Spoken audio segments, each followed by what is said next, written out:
Again, everyone, thank you for coming. Day before school starts. Great to have a meeting on this day. Mary, would you do attendance, please? Absolutely. President Donnelly? Here. Vice President Griffith? Here. Secretary Hanser? Present. Treasurer Bailey? He is excused. Trustee D'Alessandro? Here. Trustee Foster? Here. Trustee Schaefer? Here. Thank you very much. Superintendent Weaver, any changes to the board agenda? None tonight. All right, so we move on to item number 3 in the consent agenda. We're looking to approve the minutes of August 9, 2022 regular meeting, minutes of August 9, 2022 closed meeting. Would someone put that motion on the floor, please? Dan? Move to approve the consent agenda as presented. Is there support? Chad, support. Discussion. Seeing none, all those in favor say aye. Aye. Opposed? Motion carries. All right, we're one step away from having those forms filled in. So please get those forms filled in if you can. And Guy, thank you for being here, sir. Oh, thanks for having me.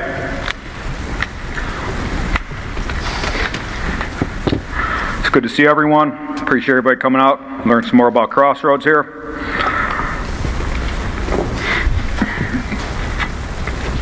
Oh, my bad.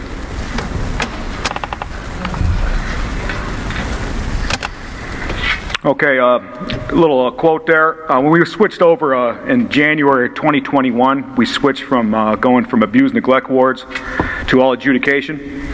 So currently we're running a substance abuse treatment program for males, females 13 to 17. We're also running our traditional boot camp, 13 to 17-year-old males, and also have our community program still rocking. The only difference is anybody in our community program has to be tied to juvenile justice in somehow through Oakland County courts. I told my people it's going to get a lot rougher before it gets easier. So life is tough. Get a helmet. They took the challenge, and we've been doing some pretty good work out there.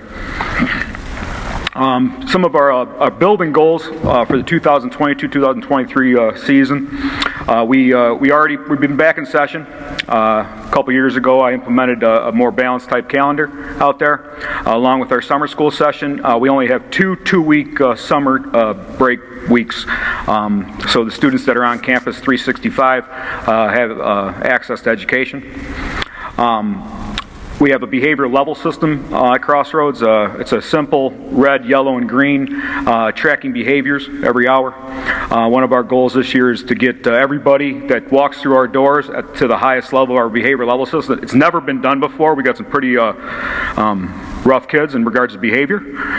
So we've never had 100% on our green sheet, and they, as they move up the level system, they're able to get more privilege at the school. I cook for them. We do breakfast once a month.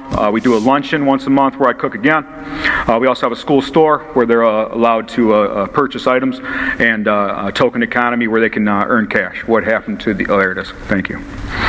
The next one is we're going to successfully create and implement a restorative justice room where the restorative justice coordinator will work with students and staff to get to the root of the problem behaviors and help support positive relationships with trust and rapport being the critical areas of focus.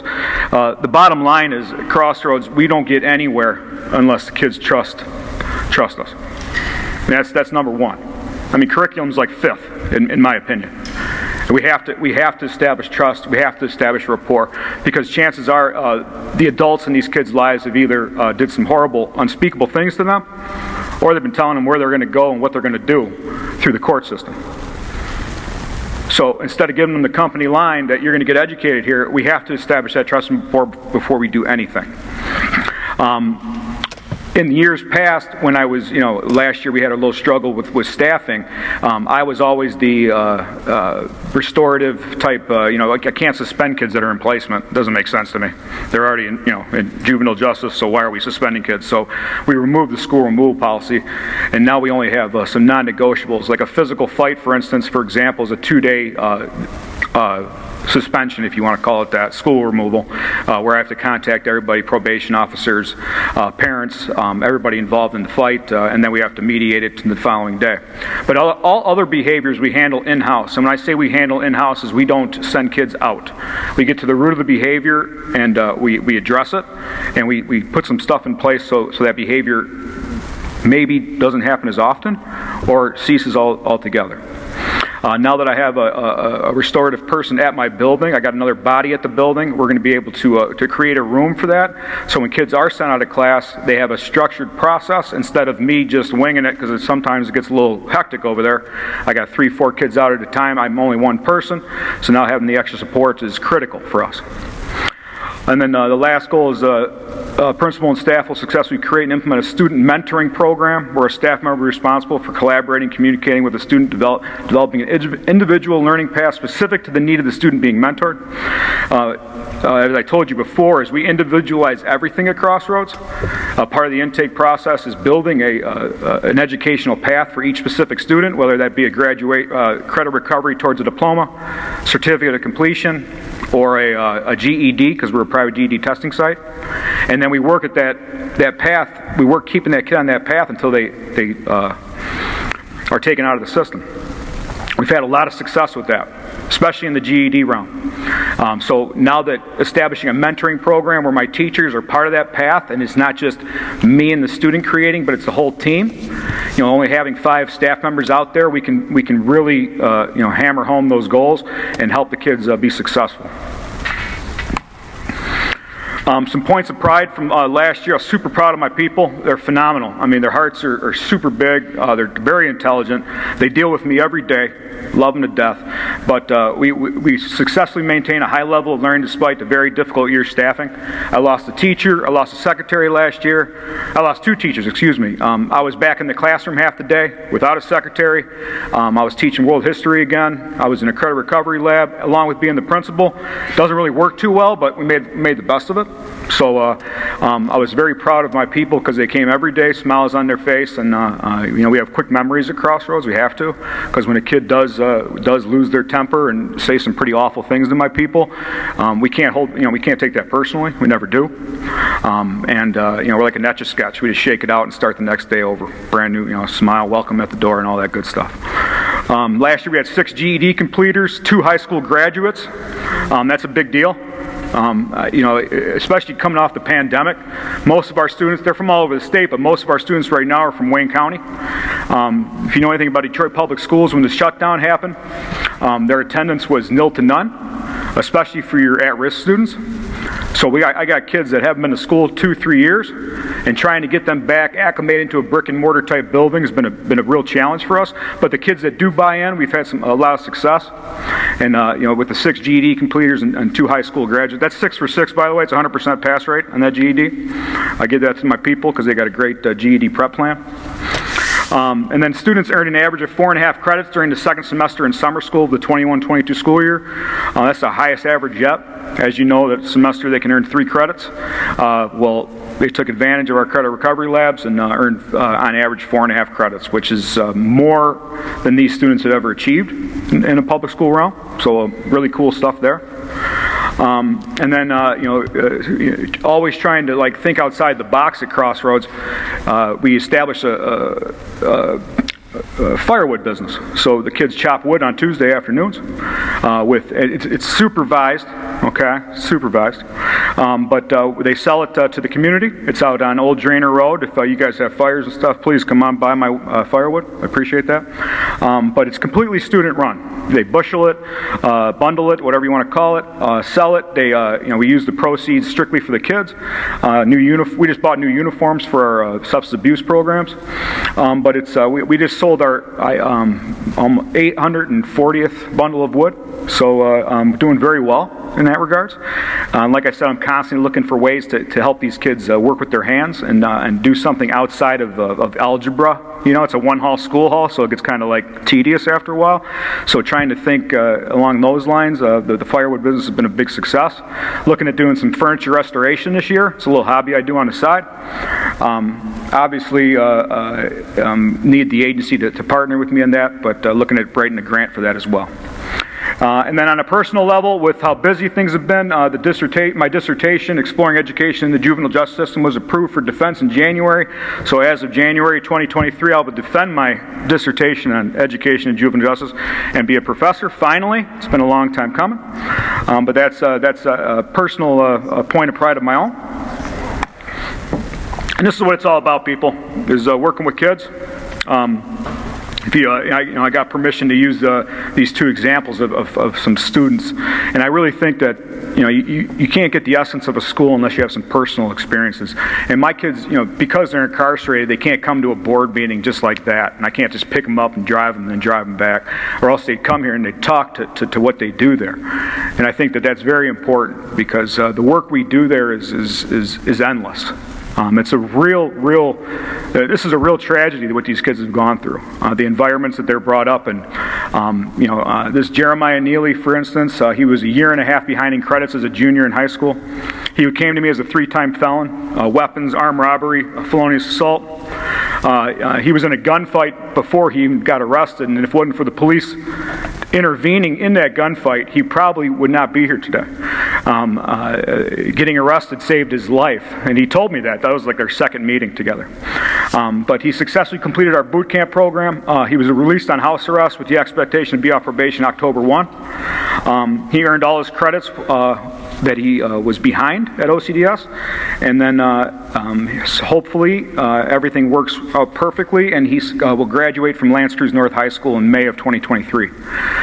So we got a kid, gang affiliated, coming from the streets, came to OCDS, got him to his educational path, and a quote that he told me, he sent me a note with a picture saying, you are one in a million. Really put my head back in the game. Only if I could put into words how much I appreciate you, Pops. A couple of the guys, a couple nicknames they call me I can't say in a public forum because they're not good. But that's but goes with being a principal, happens. But Jeremiah and I really connected, and being a principal, when I was a principal at a big building, having 2,000 kids, you lose that personal connection sometimes because you're doing 20 things at once on a daily basis. And you tend to only gravitate to kids that come to your office or kids that you see in the hall, or maybe their parents. Being a one-hall school hall, I'm constantly in the classroom, I'm constantly in the school, and I constantly get to make these connections, which is a blessing. And if it wasn't for Oxford Schools giving me this opportunity to be the principal there, I wouldn't have this opportunity with these kids. And if it wasn't for Oxford Schools, these kids wouldn't have the opportunity to get a diploma in May. Jeremiah is very, very appreciative of what we've done. My sister's a teacher at L'Anse Creuse North, so I got an inside man over there to make sure he does what he's supposed to be doing, and I'll keep you guys updated on his progress as the year goes on.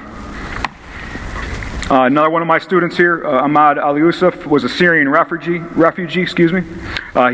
escaped the civil war in Syria. He watched his family members die in an artillery attack. He's a 2-time felon, grand theft and assault. Again, this kid's been through it. He's seen the worst of the worst.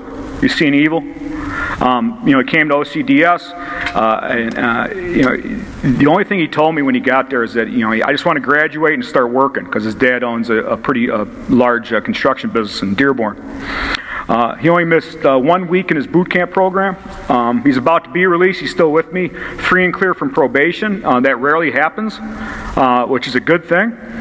He'll graduate with a diploma from OCDS, and he was able to secure employment with his uncle as a handyman responsible for 6 rental properties in Dearborn. So that's another thing we do there is not only do we educate them while they're with us, is part of that educational path, we have a transition path as well. So I want to know what's happening when they leave us. The school-to-prison pipeline is real, and when they say 92% of students in the system not only stay in the system but are in the system for long periods of time as a juvenile and as an adult, it's real. The data is real. It doesn't lie to you. We're doing very good work out there with some very at-risk, traumatized children.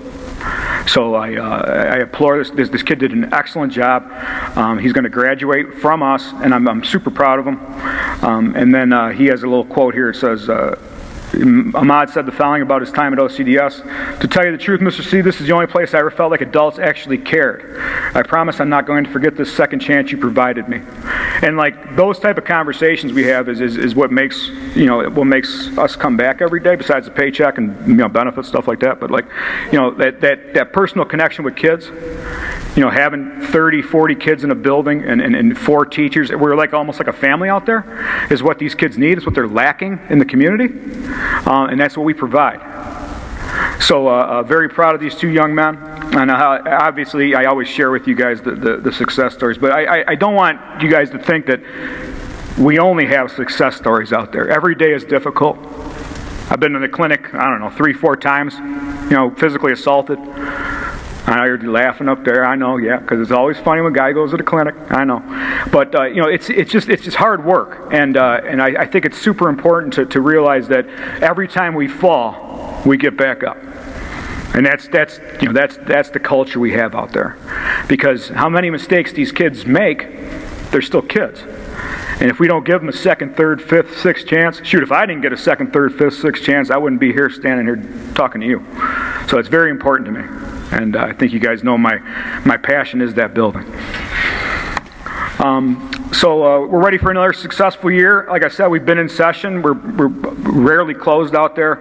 The last one I want to leave with, obviously, I'm doing a little pitch there for my firewood. Okay, if you guys want firewood, come buy it. All right, the proceeds do not go to me.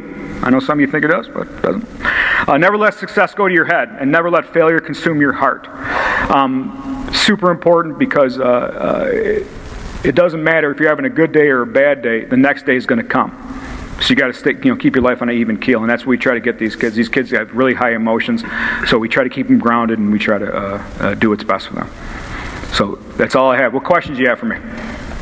Guy, first of all, your presentation is one of my favorites every year. I love you, love what your team does. Thank you very much. Well, thank you, sir. Anyone else? Dan?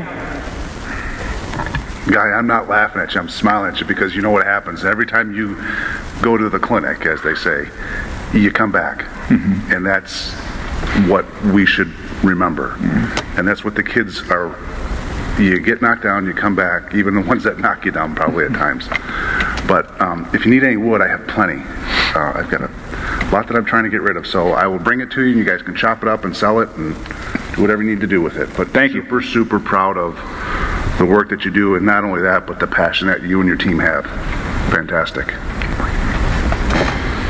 Love the Etch-a-Sketch analogy. That's it. Anyone else? Thank you, guys. Guy, thank you so much. Oh, Mary. Thank you. I always enjoy visiting you and the students over at Crossroads. What a great program. And it's just amazing how we continue to do this. We really are doing something to make a difference. Because even the kids who aren't graduating, the time that they spent with you, I am sure is memorable time. Your level of humility amazes me on a continual basis. You and your team, the work that you do, you're obviously chosen to do this, this kind of work. And it's really great to see the difference we can make in people's lives, and it's because of you and your team and your commitment, and we really appreciate that. The whole community appreciates that. You make the community a better place. Well, thank you for giving me the opportunity. I appreciate it. Guy, thank you. All right, we'll see you next year. All right. All right, anyone need to get a last card over to Angela before I go to grab them from her?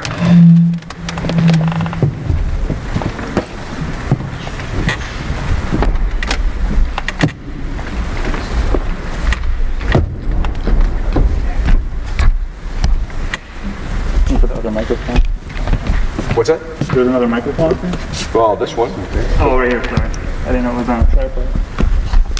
Just gotta move it down. Oh, okay.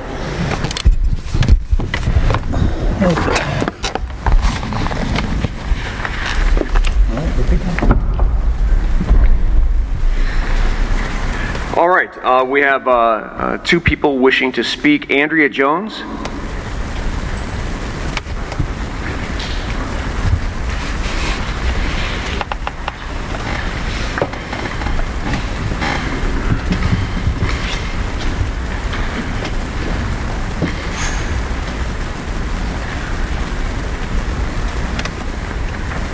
Hello.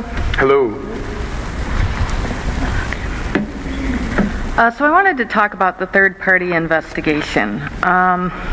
It's been made clear that we are in a partnership with the school district's lawyers, and so the overall trust has been lost. And in order to gain that back, we need an impartial investigation. I think it's time that we revisit the Attorney General looking at that, or calling on our governor to help us with that.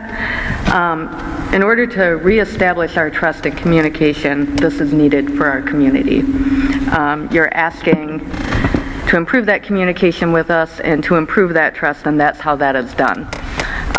We want to know what happened leading up to, during, and after November 30th so that we can adjust our policies and our procedures accordingly. Without that information, we cannot accomplish that goal, and as a district, we do not move forward. So that is my first thing. My second thing is I wanted to read from the Open Meetings Act. One moment. We've heard multiple times when you go into closed session and you come back that it was unanimous. And so I wanted to read this part on page number 12 of the Open Meetings Act for the state of Michigan, so you can look it up. Decisions must be made during an open meeting, not the closed session. Section 3(2) of the Open Meetings Act requires that all decisions of a public body shall be made at a meeting open to the public. Section 2D of the OMA defines decision to mean a determination, action, vote, or disposition upon a motion, proposal, recommendation, resolution, order, ordinance, bill, or measure on which a vote by members of a public body is required and by which a public body effectuates or formulates public policy. So I would like some clarification on that, why we're not having you guys discuss these things and vote on them publicly, and a lot of that is taking place in closed session. That's all I have for you today. Thank you.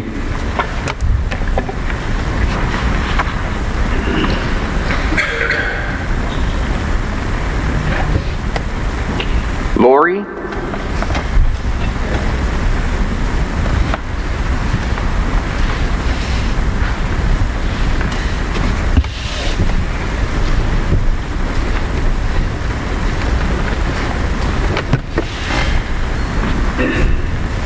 Hi, thanks for letting me speak today. I just wanted to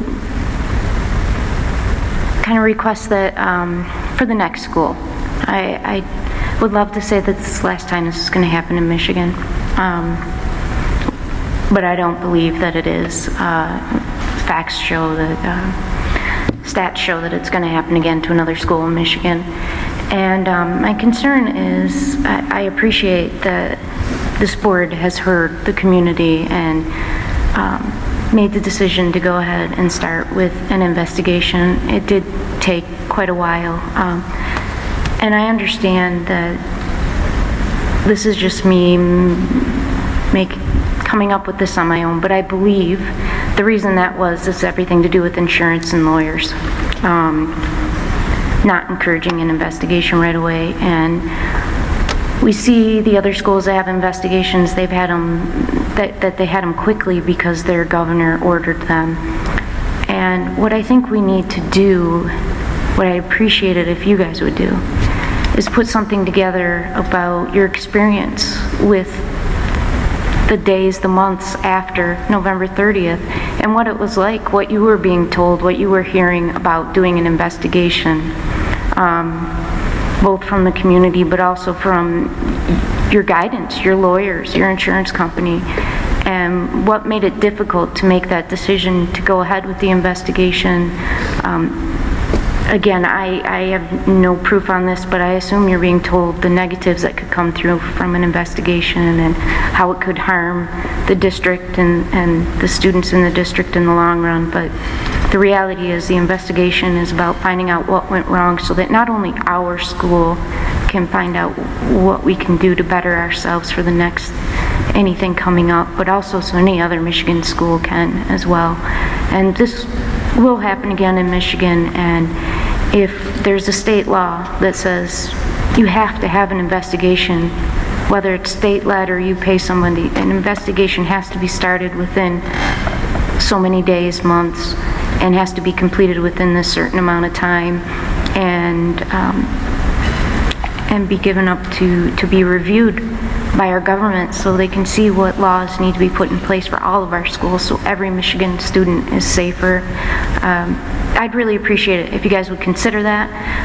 Like I say, I fully believe that the investigation concerns, the reason it took so long isn't because you 7 stood up there and said we don't want to know what went wrong. I believe it was on the advice of other people, and I believe our government needs to know what advice was coming through. And it happened in MSU, it happened at U of M, it's happened here, I'm sure it's happened at other schools. And to take the power away from that guidance, so you're only given proper guidance that's best for our students, for yourselves, for all of us, would be helpful, and I think your guys' story would make a change. And you know, I know I'm asking a lot, so just if you guys could discuss that, consider it, and let us know, I'd appreciate it. So, Thank you so much.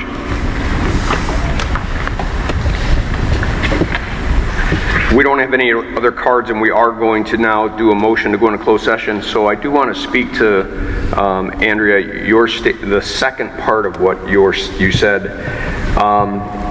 When we go into closed session, we go into closed session to receive information, ask questions about that information, so that we can come out in public and deliberate and vote.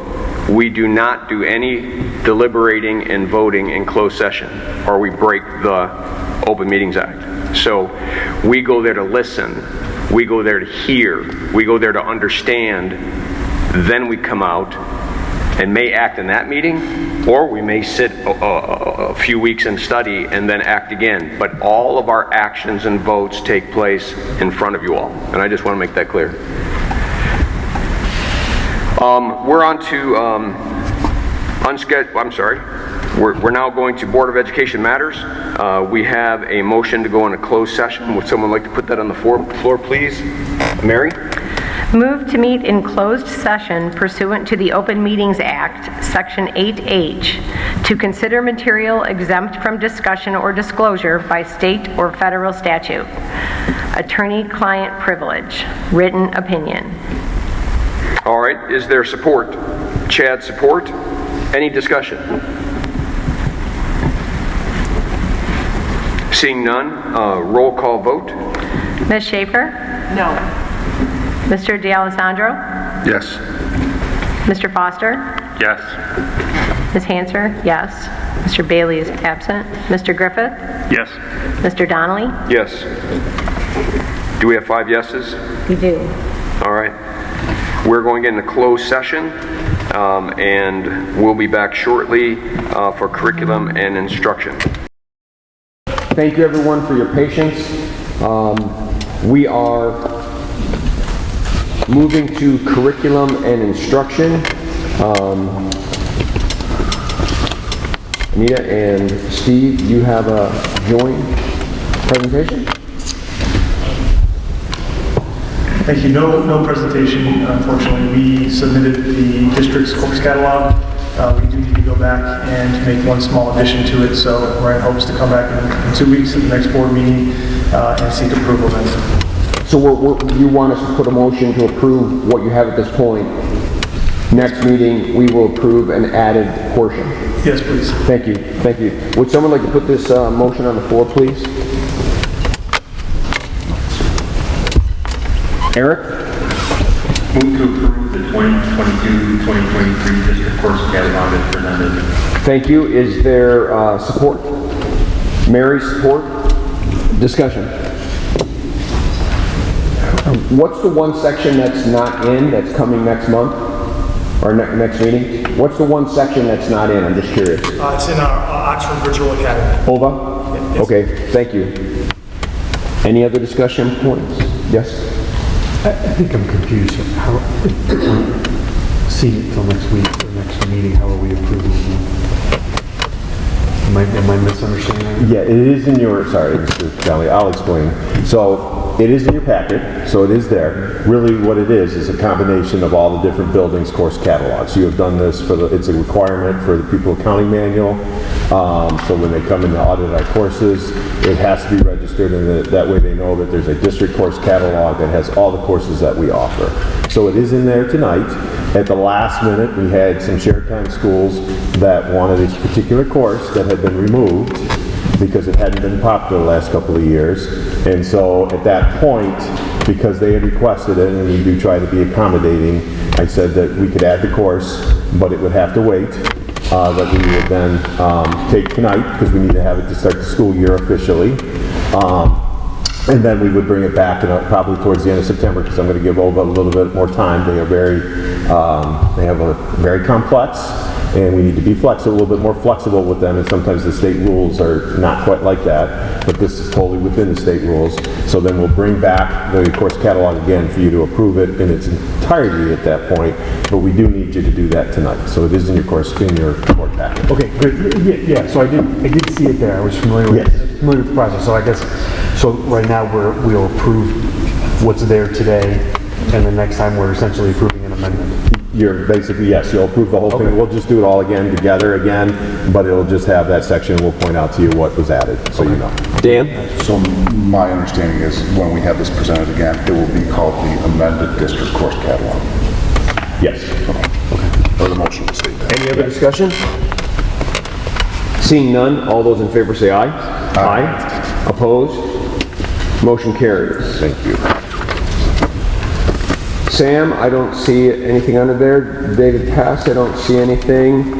Safety and school operations, Jill Lamont.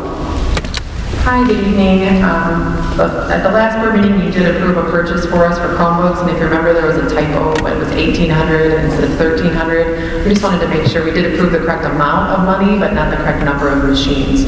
So, I'm sorry, we did catch the number and corrected it, but we did not catch the dollars. So tonight has both correct. There we go.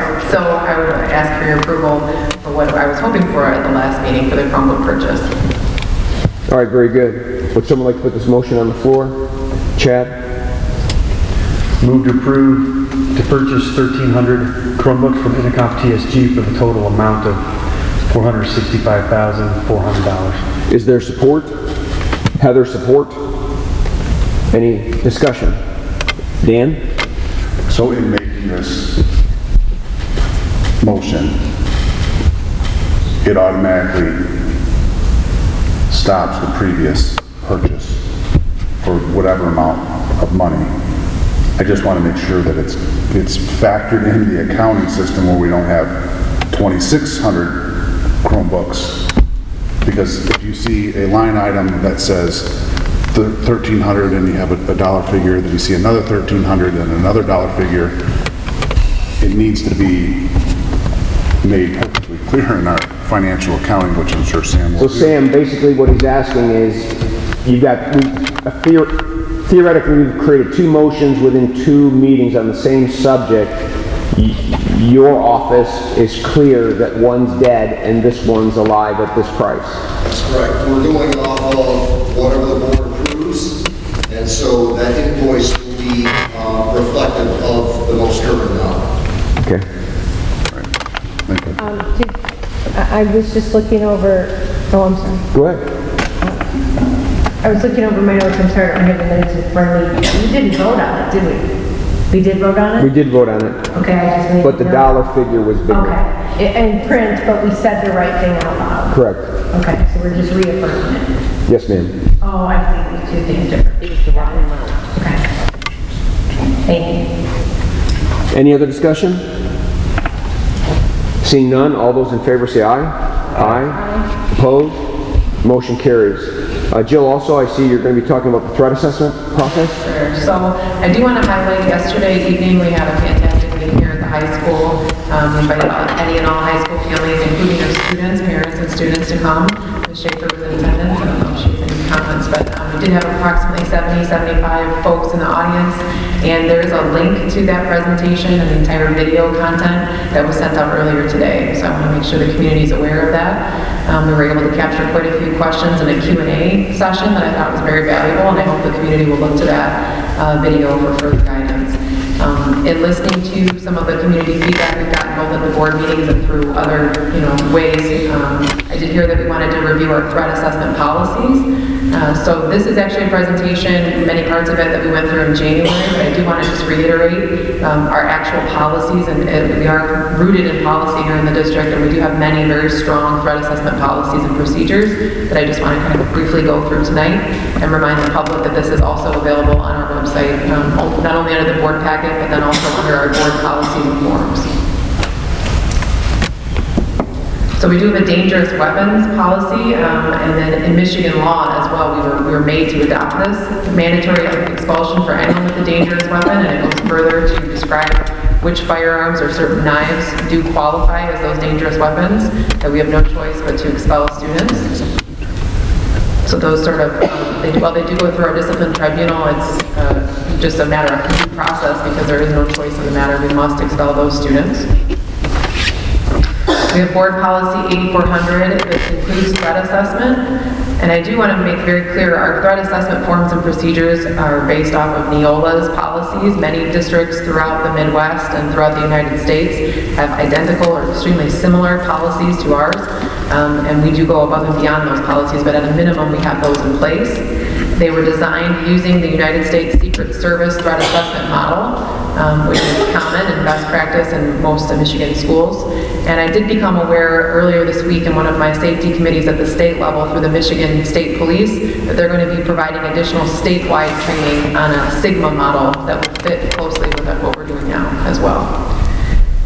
That board policy does require reporting to the superintendent or principal of specific types of threats, depending on the severity. And so I would welcome people to look further into that. The threat assessment team is made up of a principal and learning about a student's behavior of either making a violent threat or engaging in concerning communications or behaviors. And we've talked about what that really means in Oxford and sort of casting a wider net as to what those concerning behaviors might be that trigger this initial threat assessment. The threat assessment team includes the principal, as I mentioned, along with a school counselor or other mental health professional. School psychologist fits that role. Our family school liaisons may also fit in that role in many buildings. As you know, we now have those at every one of our elementary schools, not only for threat assessment, but certainly aids our efforts there. It includes instructional personnel, so whether it's classroom teachers or specialist teachers, others who interact with that student, it could be coaches or other individuals, and then always includes our school resource officer. The threat assessment team may include a third-party mental health provider, or as I mentioned earlier, the FSL, Family School Liaison. We have administrative guidelines that specifically outline warning signs for threatening behaviors. 8410A shows us some early warning signs, and some of those are listed there. And 8410B identifies imminent warning signs of a threat. 8410B does require immediate intervention by school authorities and law enforcement, especially when a student has a detailed plan to harm or kill others, or if they're carrying a weapon and threatening to use it. It requires parents be informed of the situation, and it addresses the principles underlying those interventions that should be made, including coordinated efforts with law enforcement and other agencies, and ensuring that the district staff has the capacity to intervene and to respond to those signs. And then I really want to highlight Threat Assessment Form 8400. It's become a common form for our folks. We've done quite a bit of training on it. I actually was going through today and cataloging the many trainings that we have done since throughout all of last school year and over the summer into the present. We've been at continual trainings both at the building level and then also involve the county in some cases, or our private security firm and others, where we're constantly going over this form and refining our best practices at each building so that every elementary is doing it sort of the same way, and middle school and high school that we have continuity between buildings throughout the district.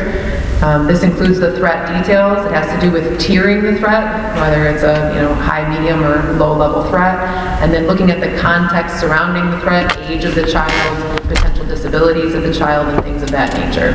And so that form is available. It's a public document under our forms on the district website. If you go under the board policy and then specifically search for forms, Form 8400. Requires immediate response, notification of law enforcement, parents, and then it also has you identify whether a lockdown was implemented based on the threatening behavior. I also want to mention that form has both a short-term and a long-term response. So not every student who goes through threat assessment will automatically go to a third-party review. That's not necessarily appropriate for many of these instances, but that's part of a long-term response. In those cases, we work with Easter Seals. We may work with the student's established provider if they have a mental health provider they're working with outside of the school, or there are a number of other resources that we have available to us to help with that third-party mental health evaluation. But again, not every student will receive that. It's all dependent on the situation. The assessment by the mental health professionals in the district looks at the motivation behind the concerning behavior, the mental state of the student, whether they communicated the potential threat or the behavior to others or it was meant to be private, looks at social media, access to weapons, other things that may be going on in the family and other context, and as well as the circumstances affecting the possibility. So a lot of what we've talked about in our training is regarding what is the probability or the likelihood that they can carry out such a threat. So if you saw something with, for example, a drawing of a sword of an elementary school student, do they have access to a sword? Would they be able to hurt someone with a sword? Would they be able to bring a sword in inconspicuously and do that harm? And so that's just a little bit of a silly example, but that's what we're looking at, is the context around the behavior. And then it can require us to remove and secure the student, which could be an emergency removal depending on the severity of the behavior or the threat itself, could result in hospitalization or, of course, law enforcement detainment. I already mentioned that the in-depth mental health assessment that may be a part of the long-term response in some cases. And then there's a quite particular part of the form for that mental health professional. In many cases, they have done so. They've filled it out for us and used our form. In some cases, certain places have their own form that they attach and return to school. And then there's also the legal considerations, constitutional violations to students when we're looking at search and seizure and things like that. There has to be a very particular circumstance for us to be able to search. It is a lower bar than that of law enforcement. We're able to search more easily than law enforcement, for example, but we always have to be aware of our students' rights. We're looking at Title IX, we're looking at child protection laws and FERPA, which I think we've talked about in the past here at board meetings, really making sure that the students do have that right to privacy.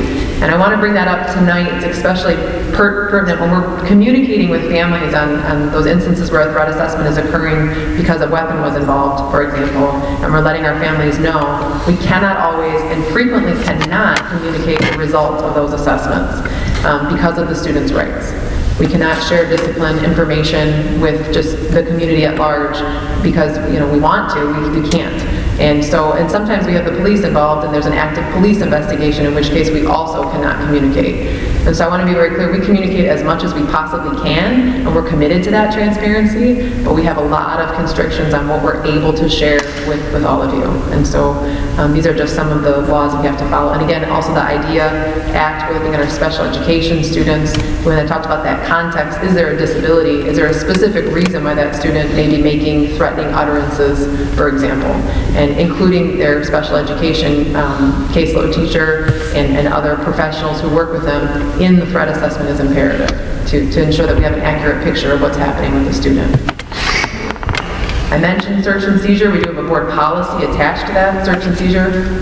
Board policy 5771, it has an administrative guideline as well. So schools have to have that reasonable suspicion to search. That's really the most important part here when it comes to that policy. Whenever possible, the search is conducted by a principal in the presence of the student and a staff member other than the principal, so it's not a singular administrator searching alone. It can be prompted by the reasonable belief that the health and safety of others is immediately threatened. And the search should be done with a person of the same gender as the student being searched. We do have emergency removal from school as another board policy, board policy 5610. And this talks about suspension, expulsion, and again, as I mentioned on the first slide, that mandatory expulsion if a weapon of a certain type is included in the context of a certain disciplinary situation. And that's all I have for you this evening. But I do again want to mention to anyone who might just now be tuning in or just hear this piece, all of this and much, much more of what's going on specifically at the high school right now is available online on our website, and there's a video attached to it, an entire presentation that was given yesterday evening, along with a lot of frequently asked questions that we were able to field in real time yesterday. Jill, thank you very much. I think it's good timing to bring it up before we get into school tomorrow. Anybody have any comments or questions? Heather?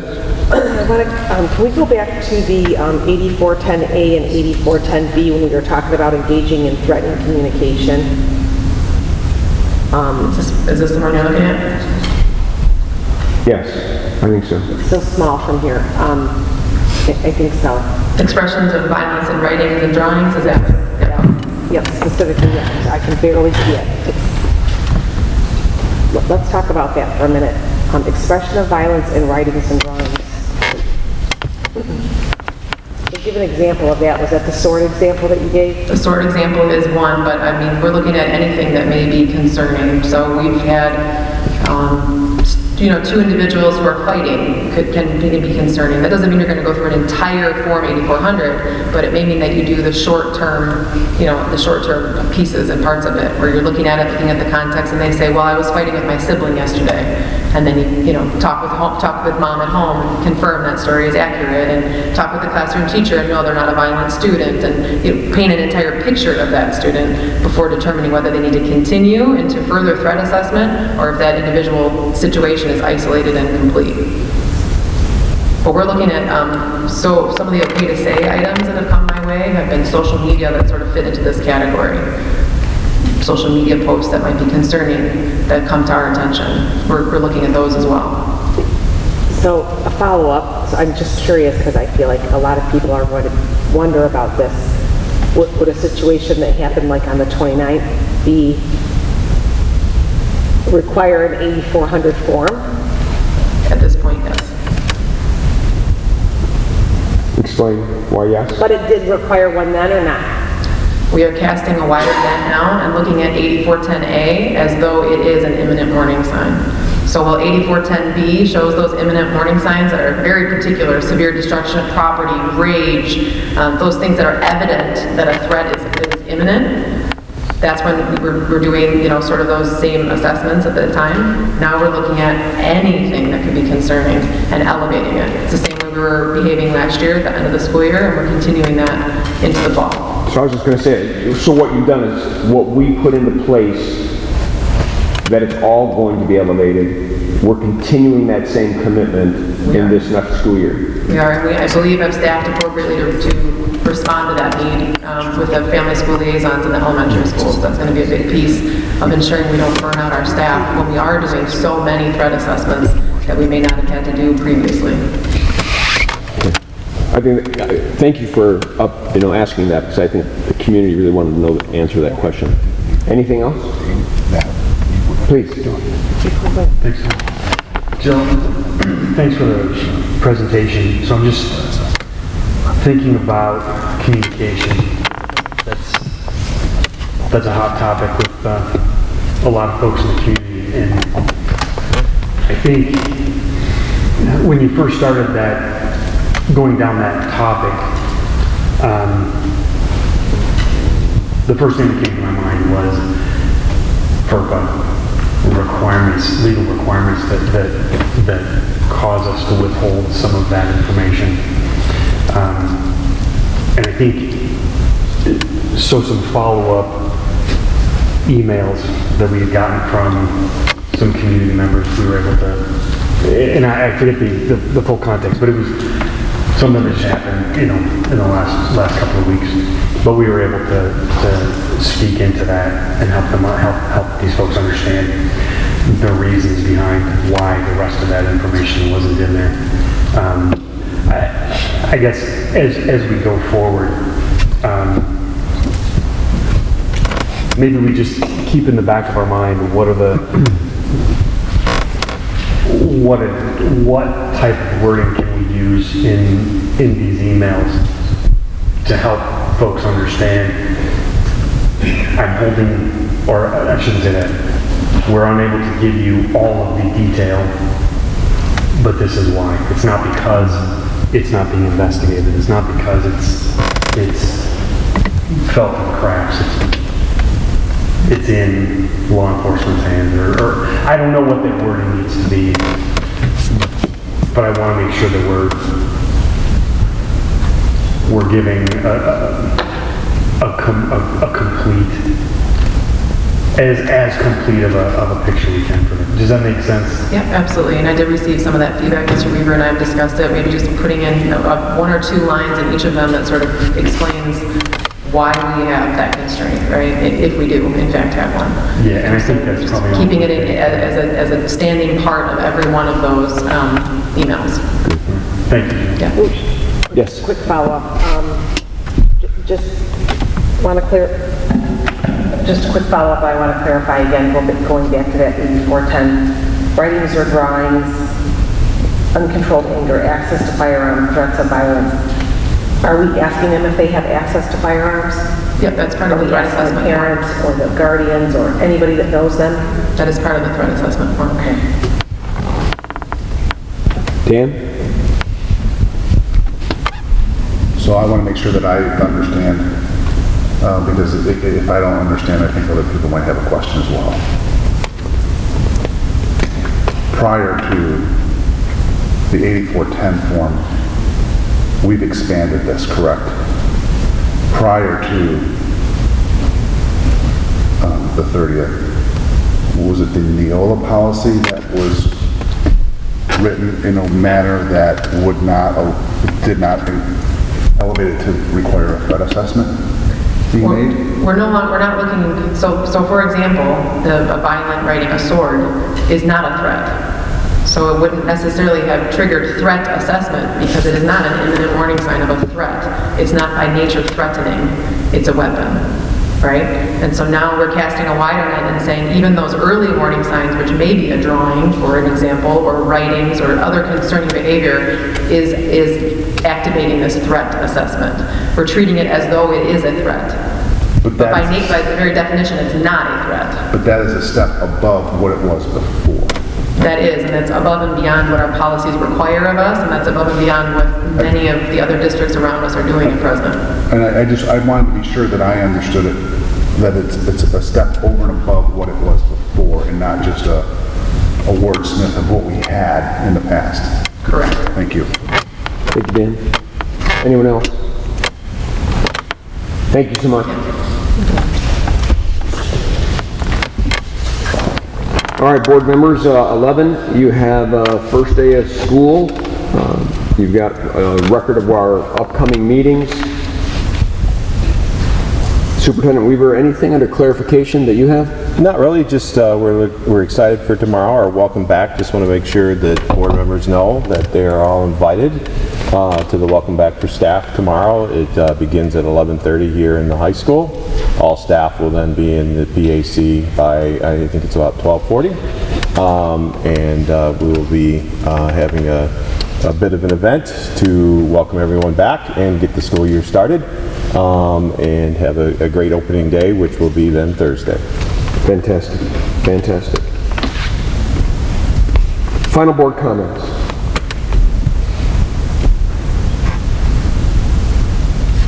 Dan?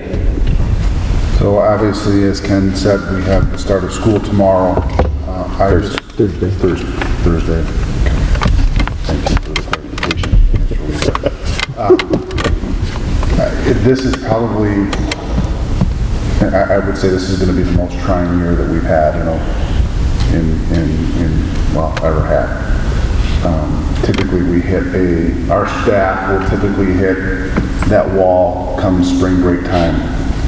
We have to do everything we can to make sure that they don't hit that wall come Christmas break time. We have to be supportive. We have to understand that there's going to be challenges. We have to lead in a way that allows them to do their job. But we also have to lead in a way that makes sure that this community understands that we have to move in a direction that makes this community whole again. And that's going to be a difficult challenge. So we have to support one another.